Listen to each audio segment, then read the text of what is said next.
બોલો સતગુરુ દેવનો જય. કેશવ ભગવાનનો જય. સત્કાળરામ ભગવાનનો જય. અન્નપૂર્ણા બબીરામ ભગવાનનો જય. સત્ય સનાતન ધર્મનો જય. જગ્યા ભૌમનો જય. જય. અષ્ટાવક્ર ગીતા પ્રકરણ 13 યથા સુખ સપ્તક. સાક્ષી ભાવે અને સહજતાના સગા સંગામાં છે.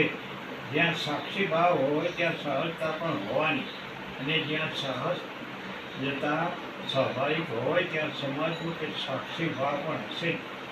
આપણે જોયું કે જનક રાજાએ પરંપરાગત ધ્યાન, ધારણા, સમાધિ વગેરેને અતિ કર્મીને સહજ ધ્યાન અને સહજ સમાધિની જ વાત કરી. હવે અહીં પહેલા જ મંત્રમાં સહજ ત્યાગની વાત કરે છે. અકિંચન ભવમ સ્વાસ્થ્યમ કૌપિનત્વે અપી દુર્લભમ ત્યાગ આદાની વિહાન અસ્મન અહમ આશ્રે યથા સુખમ. કૌપિન ધારણ કરવા છતાં પણ જે દુર્લભ છે એવી સ્વસ્થતા એટલે કે પરમ સંન્યાસ અકિંચન ભાવ દ્વારા અનુભવાય છે. એથી ત્યાગ કે સ્વીકાર બંનેને છોડી હું સુખમાં જ સ્થિત છું. વેદાંત છંદાવલી. आसक्ति जब तक लेस है तब तक न चिंता जाए है, नहीं चित्त स्थिर जब तलक नहीं मोक्ष सुख नर पाए है. कौपिन तक में राग हो तो राग जाए रूप परमार्थ है, निर्मल होना राग का यही परम पुरुषार्थ है. कौपिन धारण करवाથી એટલે કે સંન્યાસ ધર્મ સ્વીકારવાથી સામાન્યતઃ માણસમાં એક અદ્ભુત સ્વસ્થતા આવે છે, સમત્વ આવે છે ને સંન્યાસીને કંઈ મારવું તારવું કે સારો ખરાબ જેવી ભાવના રહેતી નથી. એને તો સૌ સરખા છે. બધી પરિસ્થિતિમાં એ મનથી શાંત અને સ્વસ્થ જ રહે છે.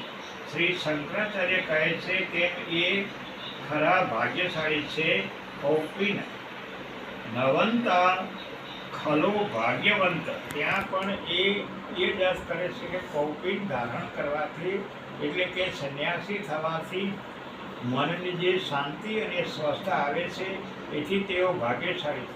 માત્ર ભગવાન કપડાં કે કૌપિનને સ્થૂળ રીતે ન લેતા માનસિક રીતે એ સંન્યસ્ત ભાવ ઉત્પન્ન થાય એનું મહત્વ છે.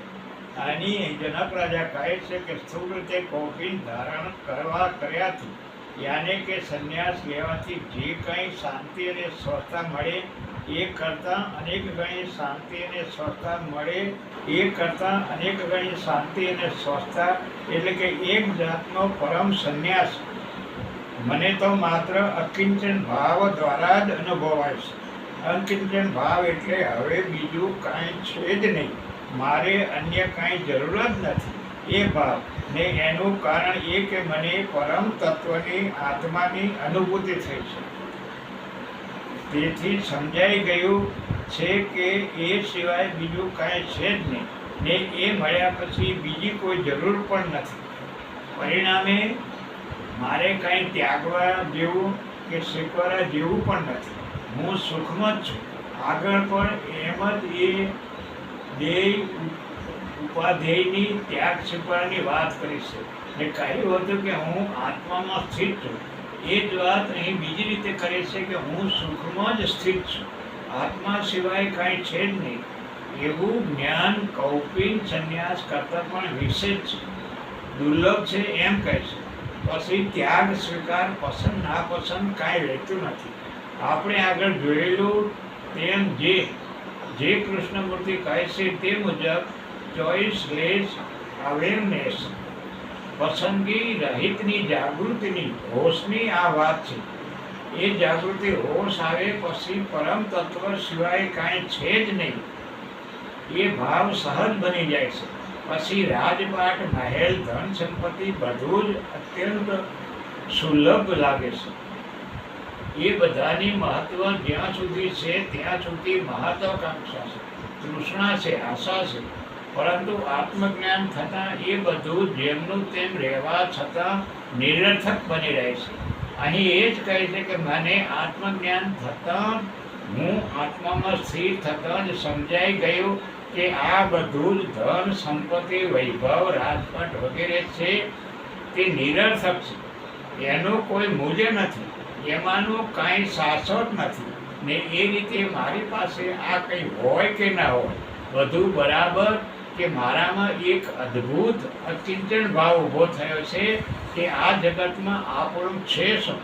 ગરીબ માણસ પાસે થોડું તે કાંઈ હોતું નથી, એને લોકો અકિંચન કહે છે. પરંતુ સાચો અકિંચન એ જ છે કે પાસે બધું હોવા છતાં જે સમજે છે કે મારું કાંઈ જ નથી. પરમાત્માનું રાજ્ય એમનું જ છે એવો ગરીબનો માનસિક ભાવ એ જ સાચા અર્થમાં પરમ સમૃદ્ધિ છે. એ વ્યક્તિ ક્યારેય પણ ગરીબ હોતો નથી. મન સ્થિતિ જ સાચો સંન્યાસ છે, નહીં કે માત્ર લંગોટી પહેરી લેવી. એ મનસ્થિતિ છે ત્યાં સુધી ત્યાગ શું કે સ્વીકારશું. જનક રાજા કહે છે કે મેં એ બંને છોડી દીધા છે. આવતું હોય તે ભલે આવે, મળતું હોય તે ભલે મળે, ને છૂટતું હોય તે ભલે છૂટે, જતું હોય તે ભલે જાય. મારા તરફથી એ વિશે કોઈ પ્રયત્ન થતો નથી. બાકી એક છોડવા જતાં બીજું સ્વીકારાય છે. બાકી જે સહજપણે છૂટી ગયું ને મનમાંથી પણ ગયું જ. ગીતા કહે છે કે સર્વ સંકલ્પ સંન્યારી યોગારૂઢ તદ ઉચ્ચતે. સર્વ સંકલ્પોને ત્યાગનાર જ સંન્યાસી છે ને એ જ યોગારૂઢ કહેવાય છે. કૌપિન પાછળ પણ સર્વ સંકલ્પના ત્યાગની જ ભાવના રહેલી છે ને એ ત્યાગ એ જ અકિંચન ભાવ.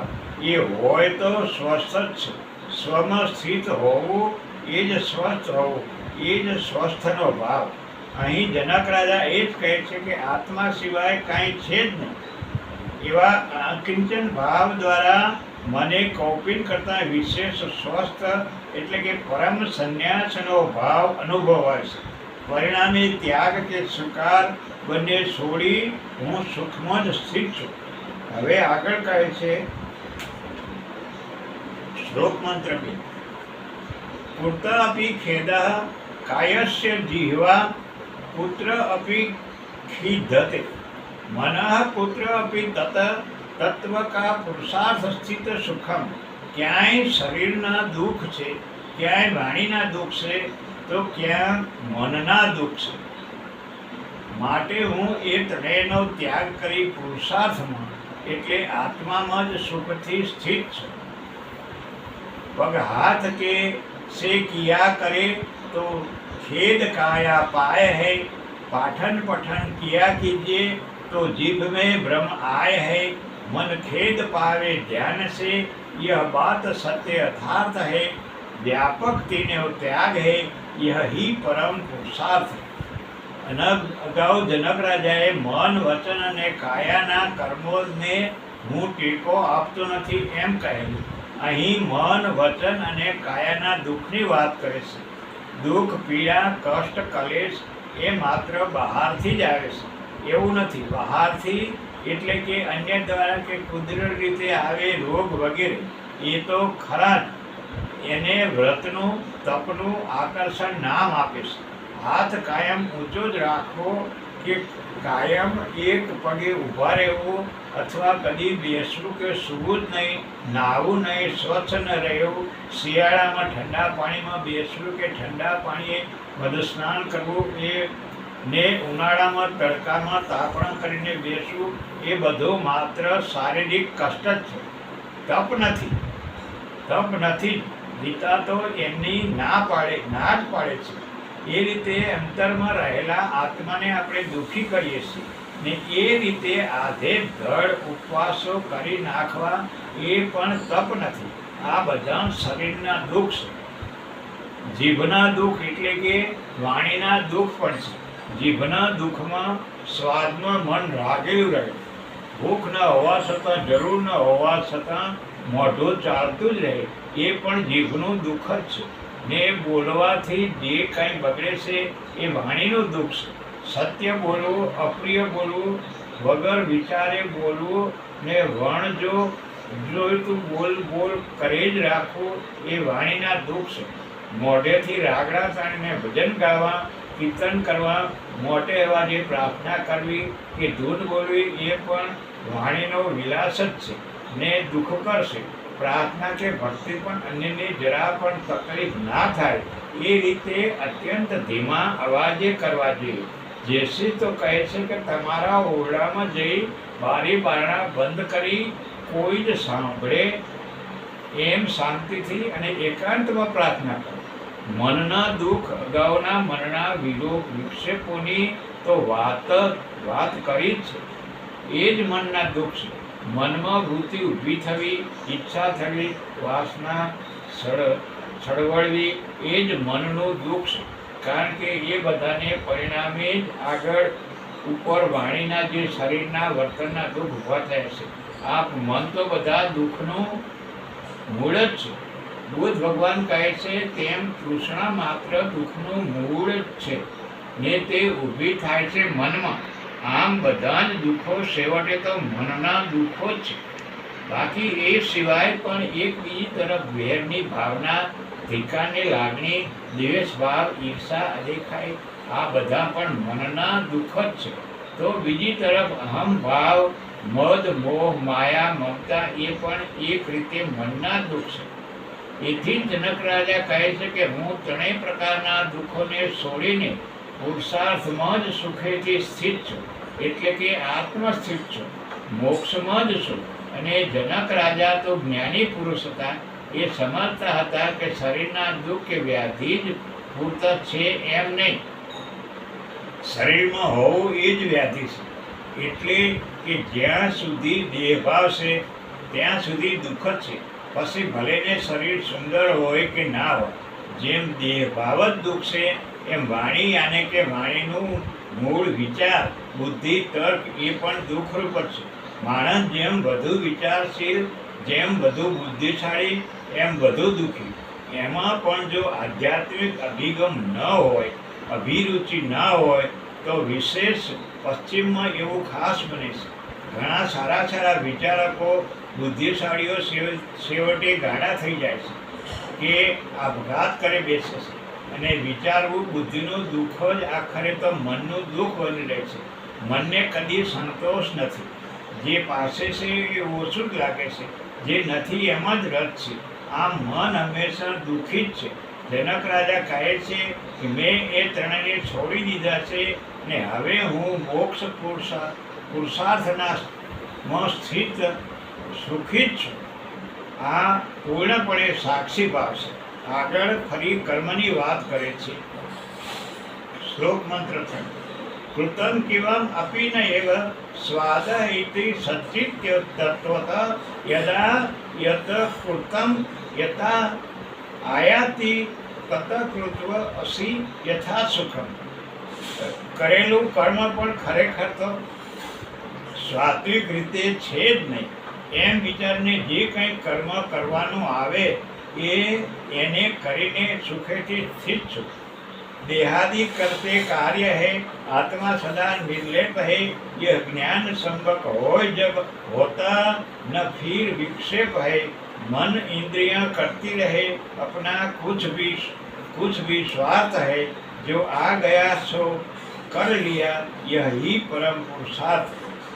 માણસ જીવન પર કંઈ ને કંઈ કર્યા જ કરે છે ને એમ માને છે કે મેં કર્યું. અહીં જનક રાજા કહે છે કે જે કંઈ કર્મો મેં કર્યા છે એ કોઈ કર્મો સાત્વિક રીતે જોતા છે જ નહીં. એમનું કંઈ અસ્તિત્વ જ નથી. મેં કર્યું ને મેં ન કર્યું એ ભાવ છે ત્યાં સુધી કર્મો પણ છે. પણ જ્યાં એ ભાવ લુપ્ત થયો કે કર્મો પણ લુપ્ત, સર્વ કર્મ અખિલમ પાર્થ જ્ઞાને પરિસામ્યતે. અને કહે છે કે જ્ઞાનાગ્નિ ગંધ કર્માણી. આમ જ્યાં જ્ઞાન પ્રગટે છે ત્યાં પછી કર્મો રહેતા નથી. કર્મો કર્યાનો કર્તૃત્વ ભાવ રહેતો નથી. ખરેખર આપણે જે કંઈ કરીએ છીએ એ આપણે જ કરતા જ નથી, પ્રકૃતિ જ કરે છે. નિયતિના ક્રમ મુજબ બધું થયા કરે છે. હું કરું છું એમ માનવું એ જ અજ્ઞાન છે. એથી જ અહીં કહે છે કે જે કરવાનું આવે તે કરી લેવા લઉં છું, પણ એમાં મારો કર્તૃત્વ ભાવ ક્યાંય હોતો નથી. જનક રાજા પણ એ જ કહે છે કે ઈશ્વરની મરજી મુજબ બધું થયા કરે છે. હું તો માત્ર નિમિત્ત છું. રાજસ વૃત્તિ કે તામસ વૃત્તિ સિવાય સત્વવૃત્તિથી જે થાય એમાં જ સુખ છે. આપણે અગાઉ જોયું કે પહેલા મનમાં કંઈક વૃત્તિ ઉઠે છે, એ વૃત્તિ કે ઈચ્છા મુજબ વિચાર ઘડાય છે ને એ વિચારનું અમલીકરણ કરતા કર્મ થાય છે ને એના ફળરૂપ સુખ કે દુઃખ થાય છે. આમ મૂળમાં ઈચ્છા કે તૃષ્ણા છે. તેથી તો નરસિંહ મહેતા કહે છે કે સમદ્રષ્ટિ ને તૃષ્ણા રે ત્યાગી. જેણે તૃષ્ણા ત્યાગી છે એને પછી કાંઈ કરવાનો કરતા ભાવ પણ રહેતો નથી. શરીર દ્વારા કંઈ કરવાનું બને તો એ નિમિત્ત બનીને કરી લે છે. પછી શું એની ચિંતા રહેતી નથી. એનો અર્થ એ નહીં કે પ્રયત્ન જ ન કરવો. રોજી રોટી માટે કામ જરૂર કરવાનું એ આવશ્યક પણ છે. નહીં શુક્રસ્ય સિંહસ્ય પ્રવિશુતિ મુખે મૃગ. પરંતુ બેંક બેલેન્સ વધારે જવાનો કોઈ અર્થ જ નથી એમ પેલી પછીની ચિંતા ભાવ ભજવતી હોય છે. જેને એ નથી એ ક્યાં અટકવું ઇતિ અલમ એ બરોબર સમજે છે ને એ સમજણ જ એને સંતોષ આપે છે. સામાન્ય જીવનમાં તો જો નોકરી હોય તો નિવૃત્તિ પણ હોય છે, પરંતુ ખરા અર્થમાં માણસ નિવૃત્ત થતો નથી, માત્ર કામગીરી બદલે છે. આત્મકલ્યાણ તો યાદ જ નથી આવતું. ઘણા સમજુ માણસો ગૃહસ્થાશ્રમીઓ હોવા છતાં સાચા અર્થમાં વનપ્રસ્થી બની રહે છે. એમને પછી કંઈ કર્મબંધન નડતા નથી. એ જ સાચા અર્થમાં બ્રહ્મલીન થાય છે. આગળ કહે છે કે જ્યાં સુધી દેહભાવ છે ત્યાં સુધી કર્તા ભાવ છે, ત્યાં સુધી કર્મના બંધનો લાગુ પડે છે. શ્લોક મંત્ર 4. કર્મને નેશ્ય મ્યતે નિર્બંધ ભાવા દેહસ્ય યોગીન સંયોગા યોગ વિહરાત અહમ આશે યથા સુખ. દેહસ્ય યોગીને કર્મ અને નિષ્કર્મના બંધનના ભાવ લાગુ પડે છે. હું તો દેહના સંયોગ વિયોગથી પર થઈને સુખમાં જ સ્થિત છું. निष्ठा रखो निष्काम में मैं था कर्म में निष्ठ हूँ. यह प्रश्न देहासक्त का है. क्या करो क्या नहीं करो. निष्कर्म से नहीं हानि नहीं है, नहीं कर्म से कुछ अर्थ है. अभिमान दोनों त्याग दे, यही परम पुरुषार्थ है. योगी होय के भोगी સૌ કોઈ દેહસ્થનો જ છે. પરંતુ અહીં જનક રાજા કહે છે કે દેહસ્થ એટલે દેહાસક્ત. દેહ ભાવ વાળો ભોગી તો દેહાસક્ત હોય છે, પરંતુ અહીં કહ્યું છે કે યોગી પણ દેહાસક્ત હોય છે. એની આસક્તિ જુદા પ્રકારની હોય છે. આસન સિદ્ધિ મેળવવું, ધ્યાન કરવું, પ્રાણાયામમાં પારંગત થવું વગેરેની આસક્તિ ઈચ્છા યોગીને રહેશે. ઉપરાંત આશ્રમ, અનુયાયીઓ, પ્રવચનો વગેરેની આસક્તિ પણ હોય છે. ભોગી की आसक्ति ઈચ્છા વિવિધ સુખો ભોગની હોય છે. આમ બંનેને પરિણામે કર્મ કે નિષ્કર્મના બંધનો નડે જ છે. જનક રાજા કહે છે કે હું દેહના સંયોગ વિયોગથી પર છું. મને જ્યાં દેહભાવ નથી ત્યાં પછી દેહને કંઈ સુખ મળે કે ન મળે એની મને કોઈ ચિંતા નથી ને કોઈ અસર પણ નથી. બહારથી ભલે મારો દેહ કર્મ કરતો હોય એમ લાગે કે અમુક ન કરતો હોય એમ લાગે, અંતરથી હું એ બધાથી તદ્દન અલિપ્ત છું, સ્થિર જ છું ને એથી મને સદાય સુખ જ છે. સામાન્ય તો જેને સુખ કે દુઃખ કહેવામાં આવે છે એ તો દેહ સાથે ન મન સાથે જાય છે. એ બધું એ મારે માટે સરખું જ છે. સુખમ દુઃખમ સમે કૃત્વા. તેથી લોકો જેને સુખ કહે છે એ રીતે હું સુખમાં છું એમ નહીં, પરંતુ મને જે સુખ છે એ સમત્વનું સુખ છે, સાક્ષી ભાવનું સુખ છે. ભાષાની મર્યાદાને લીધે જનક રાજા સુખ દુઃખ શબ્દ વાપરે છે. હકીકતમાં એમની બધી પરિસ્થિતિમાં સમભાવ છે. સાચા અર્થમાં તેઓ સમસ્ત છે. સહજ સમાધિ પ્રાપ્ય. શ્રી શંકરાચાર્ય કહે છે ને કે અહમ નિર્વિકલ્પો નિરાકારો રૂપો વિભૂર્યાસ સર્વત્ર સર્વેન્દ્રિયાણી સદા મે સમત્વમ ન મુક્તિનમ બંધન ચિદાનંદ રૂપમ શિવોહમ શિવોહમ.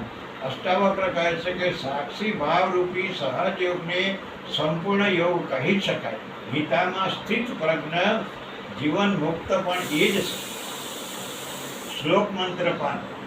અર્થ અનર્થો ન મે સ્થિત્યા ગત્યા ન યશેન વા વિષ્ઠિત ગચ્છન સ્વપ્ન ન તામસ્ય અહમ એસો યથા સુખાય. મને બેસવાથી ચાલવાથી કે સુવાથી કાંઈ લાભ કે હાનિ છે જ નહીં. તેથી હું બેસવા ચાલવા કે સુવા છતાં સુખમાં જ સ્થિત છું.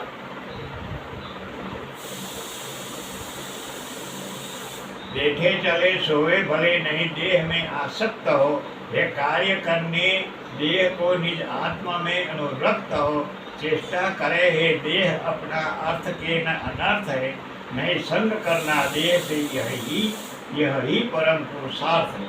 पसंदगी नापसंदगी रहित ની સ્થિતિ રહે છે ને જનક રાજા અનુભવી રહ્યા છે. કહે છે સૂતો હોઉં કે જાગતો હોઉં હું જ છું.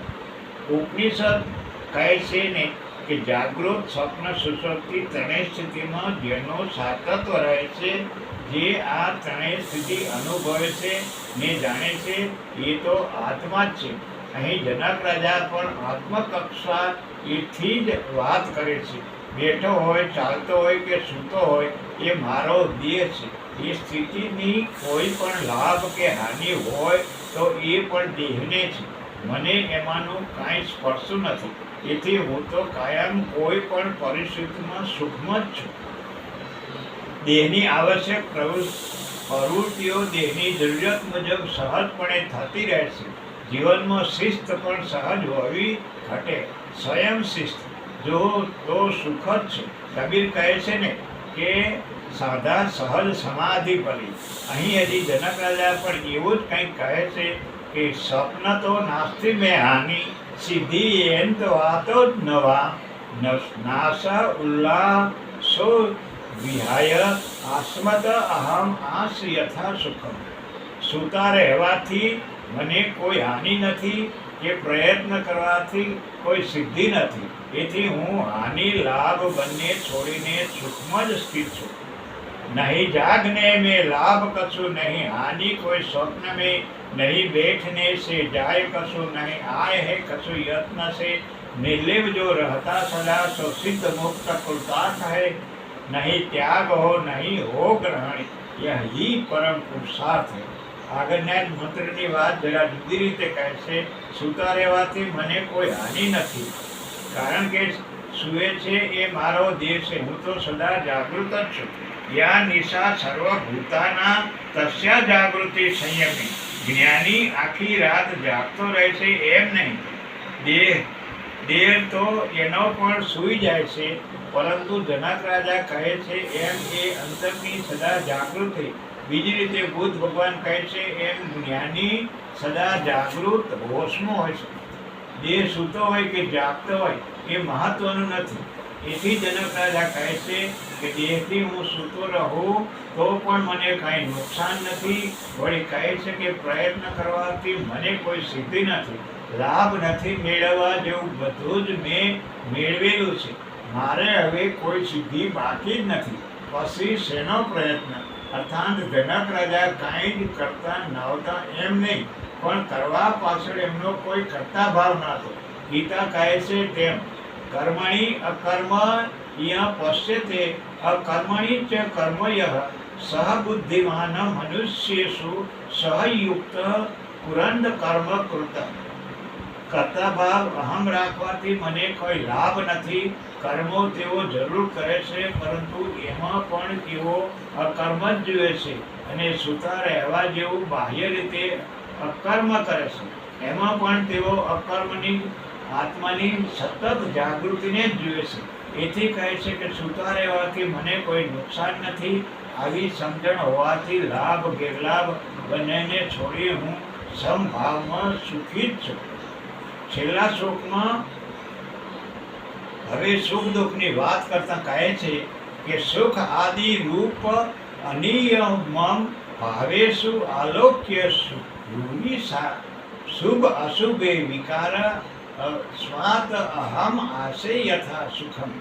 અનેક પરિસ્થિતિમાં કે પદાર્થમાં સુખ દુઃખની અનિત્યતાને અવારનવાર જોઈને શુભ અશુભને છોડી હું સુખમાં જ સ્થિત છું. आसक्ति से नहीं जन्म है, आसक्ति में ही है मरण, आसक्ति में ही बंध है वीर संगता में भवतारण. व्यासादि कहत है यदि श्रुति का यही भावार्थ है, निसंग आत्मा है सदा यही परम पुरुषार्थ है. मैं कुछ दिखाई देत रहा, निसार सर्व अनित्य है, नहीं गेह ही नहीं देह, पुण्य भी नहीं नित्य है. सबका प्रकाशक शुद्ध संवित एक देव समर्थ है, बोला उसे में जाए कट डट यही परम पुरुषार्थ है. જનક રાજા કહે છે કે અગાઉ અત્યાર સુધી અનેક પરિસ્થિતિઓમાં સુખ દુઃખ બધું અનુભવ્યું, એ જ રીતે અનેકવિધ પદાર્થો સાથે પણ સુખ દુઃખ અનુભવ્યું, શુભ કર્મો ઘણા કર્યા ને રાજા હોવાથી અનિચ્છાએ પણ ન કરવા જેવું પણ કર્યું. બધા અનુભવ લીધા, પરંતુ આત્મતત્વની ઓળખાણ પછી હવે સમજ્ઞ છે કે બધા સુખ દુઃખના શુભ અશુભના પાપ પુણ્યના ખ્યાલો પણ આપણા મનના જ છે, દુનિયાની દ્રષ્ટિએ છે, સામાજિક માન્યતા મુજબ છે. આત્મતત્વની એની કાંઈ જ અસર નથી. તેથી હું તો હવે શુભ અશુભ વગેરે બધાને છોડીને સુખપૂર્વક આત્મામાં જ સ્થિત છું. સુખ હોય કે દુઃખ મને સર્વત્ર સમભાવ જ છે, ને જ્યાં સમભાવ છે, સમત્વ છે, ત્યાં સુખ જ છે, શાંતિ છે. પ્રકરણ તે યથા સુખ સપ્તક સંપૂર્ણ. બોલો સદગુરુ દેવની જય.